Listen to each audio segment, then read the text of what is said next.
Hey, good afternoon, everyone. My name is Keith Rawson. I'm the social media manager of the Mini Storage Messenger and Mini Co-Publishing, and I want to welcome you to today's webinar, Collections, Best Practices to Simplify and Make Them More Effective. The sponsor of today's webinar is Call Potential and is presented by Ken Crown. Ken leads operations and business development for Nextdoor Storage and its flagship software program, Call Potential. With 15 years of call center and collections application set up for the world's biggest banks, Ken has joined the owners of at Nextdoor Storage to impart real-world selling behavior into Call Potential's program of lead expense and collection management tools to empower the staff at small and mid-sized storage firms. This year marks the 32nd anniversary of the Mini Storage Messenger, providing the self storage industry with in depth news and information. Each issue of the Messenger offers cover stories and feature articles of the most timely industry topics and trends. Monthly columns contributed by industry experts and accomplished business professionals address a wide range of topics, including security, facility operations, technology, legal issues, legislative issues, construction, and development. We also publish a wide variety of other self-storage data sources like the ones you see listed on the right. For more information, please visit ministoragemessenger.com. All right, just a little bit of housekeeping before we get started today. We do want to invite everyone to submit questions throughout the webinar. Simply type your question into the chat area and click send. Depending on the question, we will answer it privately or to the whole group. We will try to answer as many questions as we can during the question and answer period at the end of the webinar. Those that we can answer due to time will be answered via email after the webinar. The webinar is being recorded and will be available for viewing on demand at our archives at ministoragemessenger.com. Today's presentation should run approximately 20 minutes, with the remainder of the half hour open to questions and answers. Now, at this time, I'm going to go ahead and turn things over to Ken. Ken, how are you doing today, sir? Not bad, Keith. Thanks for having me. How are you? I'm doing very well, sir. I'm doing very well. Okay, so All right. You should be able to see my screen, Keith. Are we good there? I've got it right here in front of me, Ken, and like I said, there we are. Okay. All right. Good, good. We'll go ahead and get started. Well, hi, everybody. First off, I hope moving season was good to everyone. We've been traveling around the country and generally hearing very good results from the summer. Occupancies are, seeming to be pretty high, up towards 90%, and even a little bit higher than that. So that's definitely good news. This topic today is definitely not the sexiest subject in the world. We'd rather talk about renting up units, but in a time where we can be more selective in who we have renting space from us, we have to look at how those people are paying. And we also look at how we're getting paid and the way we go about getting paid. So I thought by putting some of these best practices in that we've put in at our stores and with some of our clients, how we borrowed a lot of these tactics from other industries, that we can kind of get our industry up to date. So there's some thoughts, some tips, and a few things that can help you, getting out the door this week that you can put into place. So they're definitely going to be in here.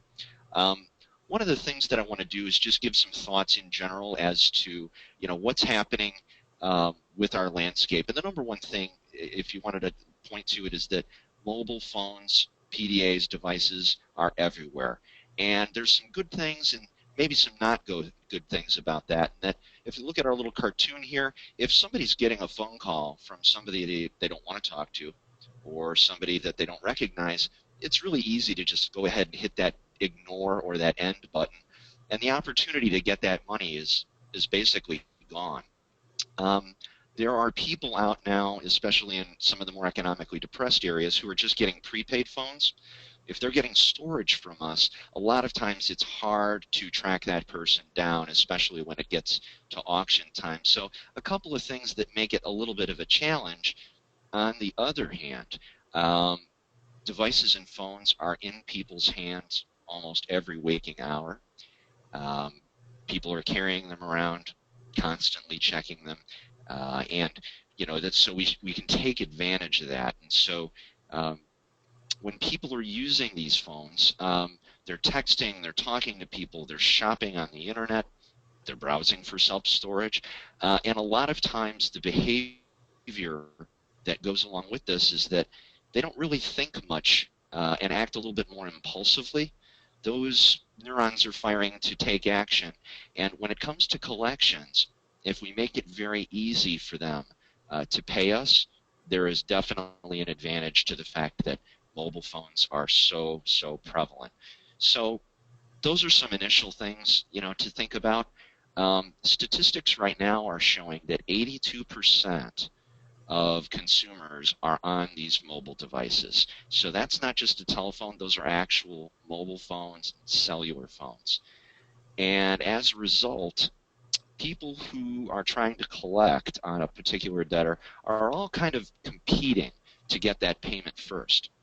Who's going to be the squeaky wheel?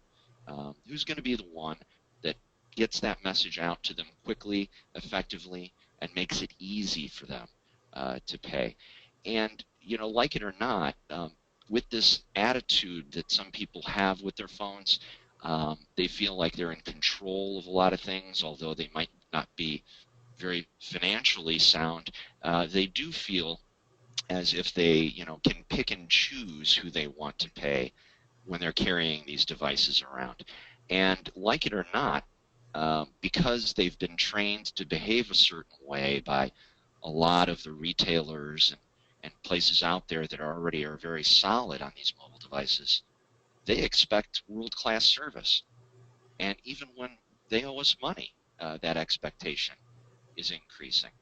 So, if you think about it, like 20 years ago, if you would have told somebody to shop at Amazon.com, nobody'd know what you're talking about. So the fact that commerce is being conducted on these phones and these mobile devices, it should be very obvious to everyone. But in the storage industry, what we're typically seeing is that, we're pulling out this list and we're looking at our management software to tell us who's past due. And we usually have our managers spending, and I'm going to make a conservative estimate, probably about 2 to 3 hours each week in reaching out to people. And a letter goes out, but most of their time it's spent dialing phones, dialing people one at a time with their telephone. So is that the best way to go about it? Well, not if the landscape is shifting the way we've just been discussing. One thing that I want to talk about is that getting a hold of tenants should cause you to think about exporting files. Exporting a file just means taking that list of people that's in your management software that are past due and putting them in an Excel spreadsheet and working them systematically. The other thing, too, is that I hear, when I talk to owners and managers, they talk about how they have close relationships with their tenants, and maybe we need to be more flexible with this person because he lives down the street or whatever. But there are tools that you can put in place that will send a message to people that this is what happens, when you don't pay your rent. One thing you can do with an exported file of people is work through that and let them know that auctions are happening each month. It builds a relationship with your tenants, but it also sends a message of what happens and what could occur if someone gets past lien and goes all the way to auction. Now, I was actually just at a conference yesterday, in North Carolina, and one of the panelists was talking about how they like to look at each specific tenant case and find out if that person's been there for 11 months or 2 months. Do we treat those people differently? Well, by exporting files, you get that kind of visibility and that kind of flexibility to have your managers make more prudent decisions before they start waiving fees or negotiating, how much is actually going to be paid. So the other thing that I wanted to cover is that looking at how your manager best makes use of their time, where it makes the biggest difference, is how to just make sure you're in the sweet spot of when you're going to get right party contact. It's a big collection term out there. Right party contact just means getting a hold of the proper person and they've picked up live. So there's ways to do that and stack the odds in your favor. Best time of day. In general, if you're going to do your collection calls on a weekday, you can go between 5 and 7 o'clock. However, what I would suggest and what we'll show you in some statistics is that it's actually not the best day of the week to call on a weekday. There are times where your contact rate, your right party contact, will almost triple. We'll cover that in a moment. Did you know that a female voice is always going to collect more than a male voice? It's one of those little psychological facts that people tend to think it's a more pleasant interaction when they're speaking with a female. No offense to you males, but it works. Um, when we talk about the cost per dollar collected, for the people who are looking and saying, well, I don't have a delinquency problem, nobody will argue, I hope that nobody will argue, that time is money. So if you do some quick math and just think about this for a moment, if you're paying our manager, let's just say for the sake of easy math, they're getting paid $10 an hour. They're spending roughly 3 hours a week on collections. That's $30 worth of their time and your money.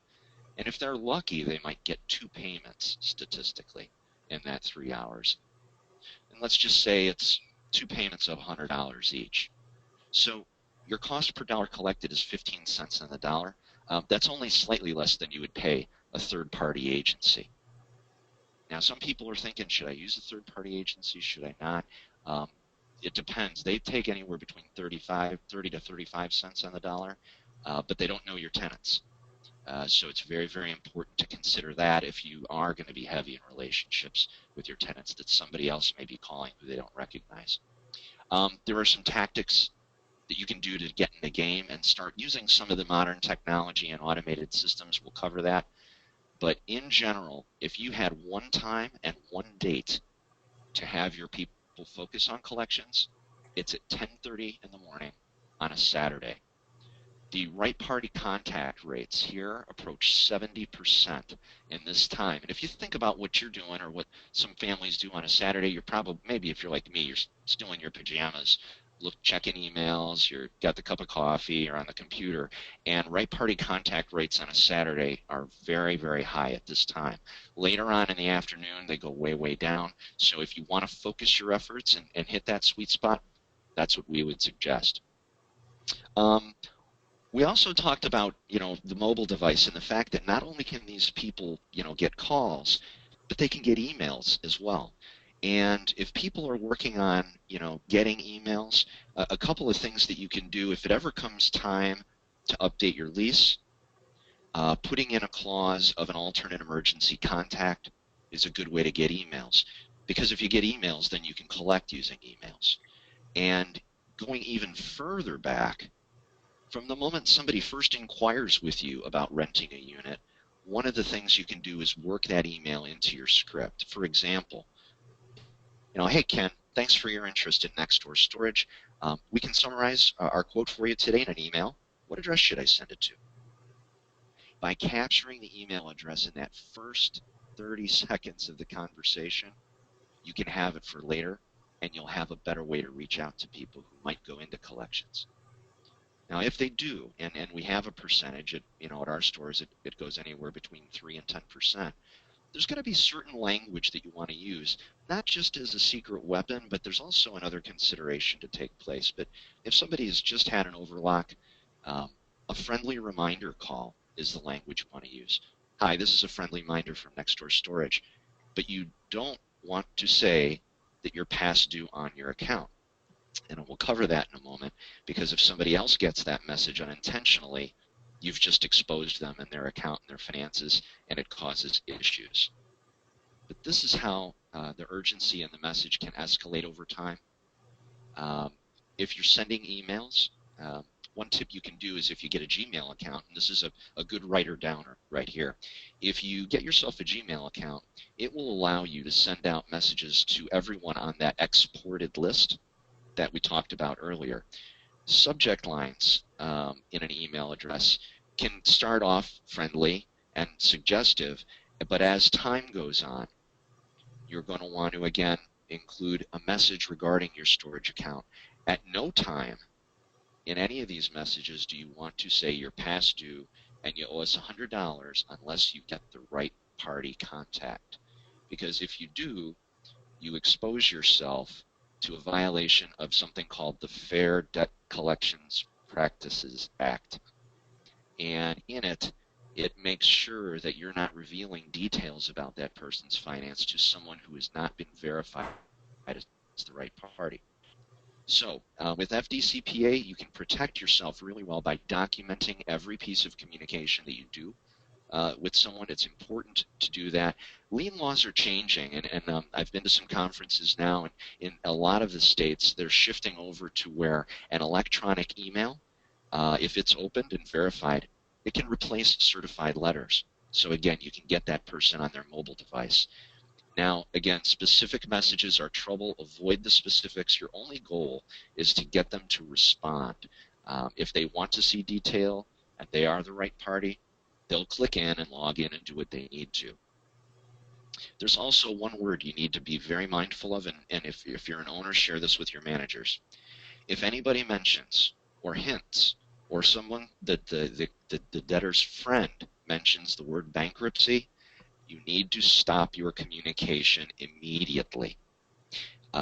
If that's mentioned, they have to, hand that over to the, the state, the trust, the county, and you cannot pursue that matter anymore. So if you hear that, make sure you stop your collections.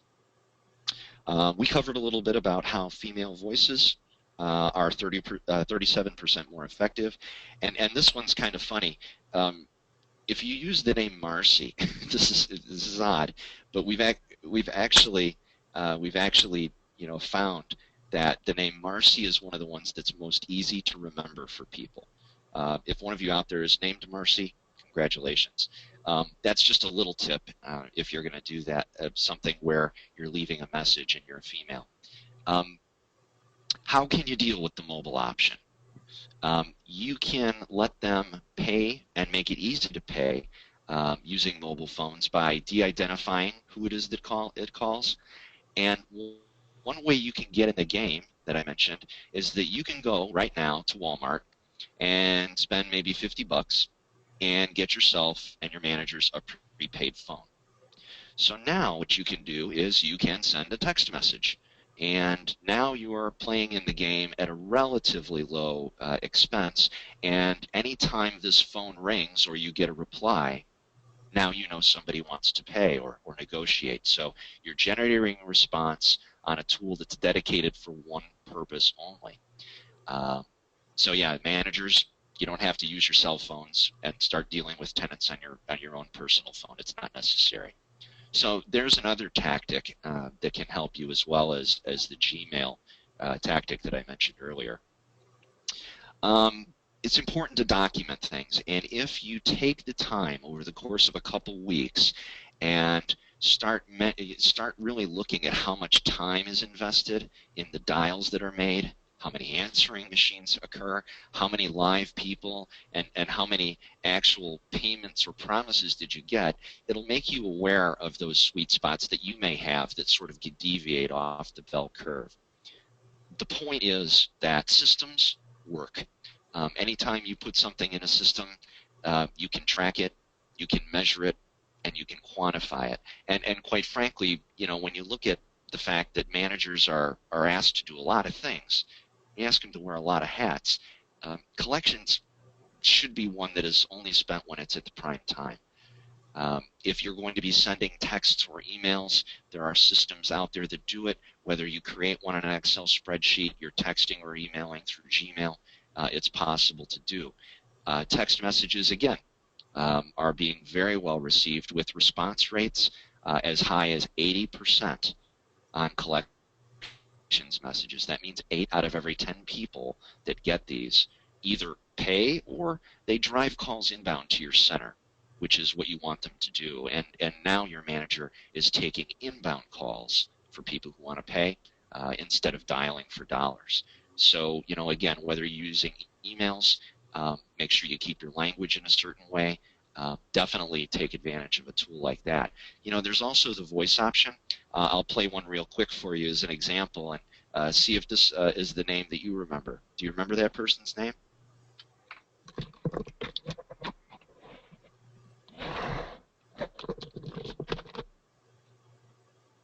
I'm going to back this up a little bit. Sorry about that.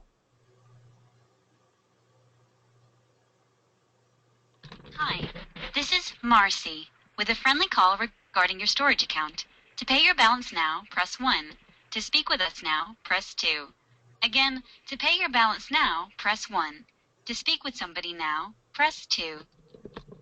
So there's good old Marcy for you. There are a lot of different kinds of systems that are out there. Regardless, it's all about making it easy to pay. And on a mobile device, if you can deliver or drive that payment in, drive them to your website, it's an excellent tool to use.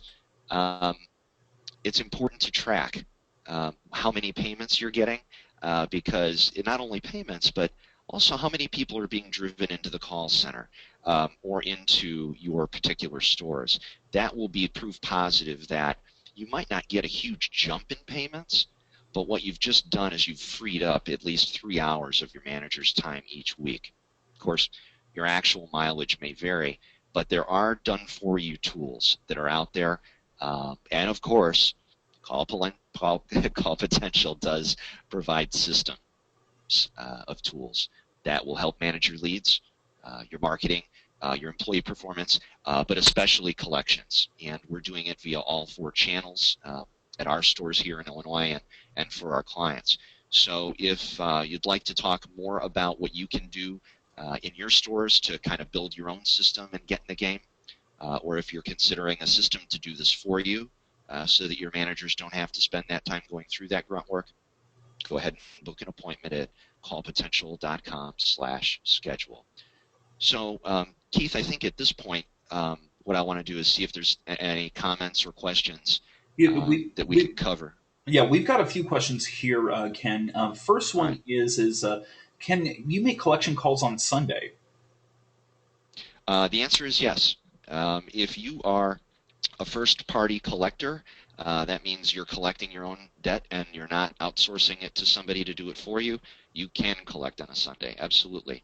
Just Okay. you can't start until 8 o'clock a.m. Okay. And would you actually recommend calling on a Sunday as opposed to a Saturday? Nope, nope. I would by far recommend a Saturday. Between about 10 and noon is the sweet spot. Okay. Do automated systems like Call Potential replace letters or in-person calls? No, no, no. We don't want this to replace the letters. So a lot of times, I think what we're doing, yeah, like the management softwares will generate a letter automatically. You still want to do that, and also, just when you think about a relationship with your tenant, there are times and there are milestones where you will want to make a personal phone call. When somebody goes to lien, when somebody's about to go to auction, that is not the time to use an automated system. There's a time to weave in an actual live person phone call. So that's a good question. Yeah, automation is not the silver bullet for 100% of the time. I would say it's more like about 80 to 85% of the time. Okay. All right. So, what happens if I don't document all the efforts in my management software? So basically, any collections automation. Oh, well, and yeah, not even collections automation, but if you're not documenting the fact that you're communicating with people that are past due, and there is one hiccup in the process, the tenant can, and this has happened, where they will say, "Well, I never got your messages. Prove it. I didn't know I was going to auction. Show me." And so if you go into your management software and you don't have the notes in there, it creates a reasonable doubt.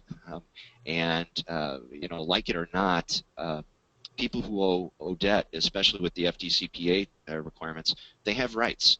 And people who owe money are very good at knowing what their rights are. It's uncanny. Call Potential system does document every single point of communication into the management software. Okay. And here's a follow up with that. Why does every effort need to be documented? Well, because you need to show an audit trail that you have been communicating with someone, and if somebody calls in and you didn't handle it, for instance, a relief manager had a negotiation with someone, and then they come in a couple days later, you need to have that proof and that evidence that those negotiations occurred, because you're attempting to collect a debt, and any information can will be used in that process, and that also holds true for the courts to review if somebody goes to bankruptcy or tries to take you to court. Um, this Here's another follow-up question with can you use automated messages to deliver collection calls? Yes.